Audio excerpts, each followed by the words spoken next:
Good morning. I'm Susan Youmans. I attend Parish of the Epiphany. And last fall, we had meetings there about the Occupy movement, but I was away. So I came to the Occupy Winchester meetings here for the first time this spring, and I am grateful that they're happening here.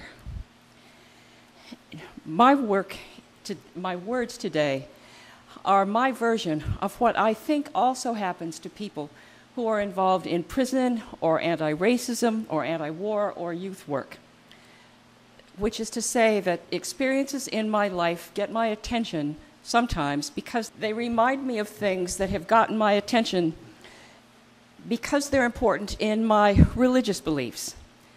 And then what happens is that the experience in my life today gives the belief more life, because I can see the belief begin to sort of stand up and move, and that gives the experience more resonance. And those two things coming together make me feel like I'm getting closer to what I'd like to be or to where the Holy Spirit may be working. So I'm going to talk about how that has happened for me and helped me find promise in today's Occupy movements. My preparation to have my heart be pretty open for this by now began when environmental health activists reminded me of what it was like for saints to be made. And then the next piece of preparation was 12 years ago, when I saw that you can raise food as if you are building the kingdom. And then in the last few years, I have seen the poorest of the poor standing up for equity in Cancun and in Rio, and that has made my heart ready to appreciate the occupiers. And this briefly is my story. I've always been interested in what makes people take action in their own and other people's behalf. And I started out as a librarian, absolutely believing that information helped empower people. Then I got an MBA, and I became a management consultant. And in that role, I gradually became concerned. We used our knowledge to help people take all kinds of actions, but I wasn't sure who, if anyone, was thinking about consequences. The world was undergoing changes then that were leading to globalization. And when my son was 4, I went to an Episcopal seminary because I wanted to answer that question. What would help people understand and take more responsibility for the application of all these new technologies? That was in 1991, and it was a few years after activists and an Episcopal priest working with the Woburn Children's Cancer Cluster got benzene recognized as a new cause of childhood leukemia. So in seminary, I built coursework around interviewing a lot of those activists, both in Woburn and in other communities. And I found that a really powerful process was occurring to make those people able to act in morally powerful ways. The people were what I would call recruited by something that was world-shattering to them. And they underwent grueling challenges. They also grew spiritually, and they improved the lot of their community. They went from feelings of defeat and powerlessness to being enriched by alliances with people that they never would have otherwise met, and they learned about power that they did have to make change. In Occupy terms, what this showed me was, it showed me what can happen after people realize that they expected protection from institutions that either failed them or maybe were never meant to protect them in the way that they'd expected.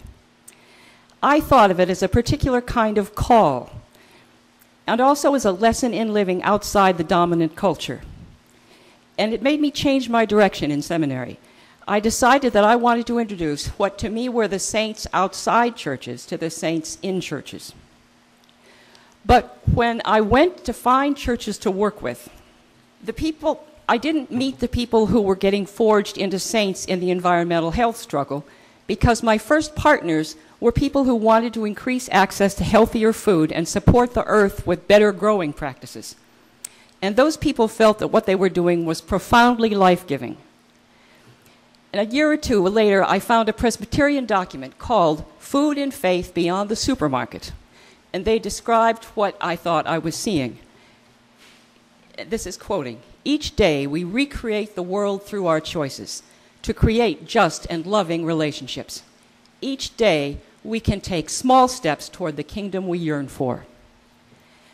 And that taught me a lesson that I carried to today, which is not only people can build toward the kingdom, but they can make real headway.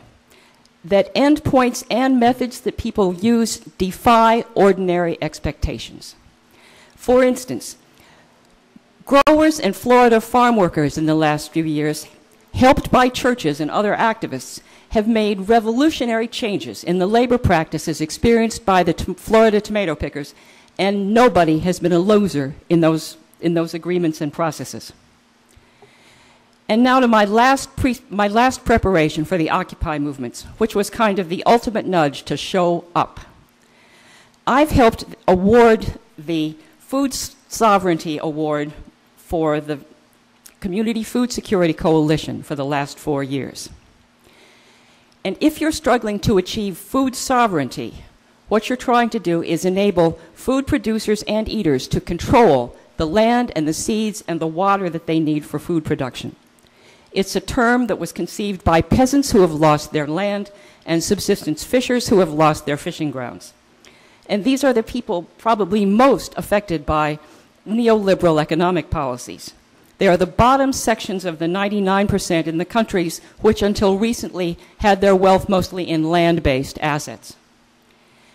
These are the people who are reportedly the most loved by Jesus. They're the ones who are the target of the preferential option for the poor. The poorest of the poor.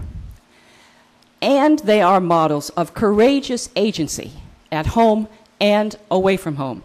They go to World Trade Organization meetings, to non-governmental organization food meetings in Rome, and to climate change conferences all over the world. And they resist inequity at home.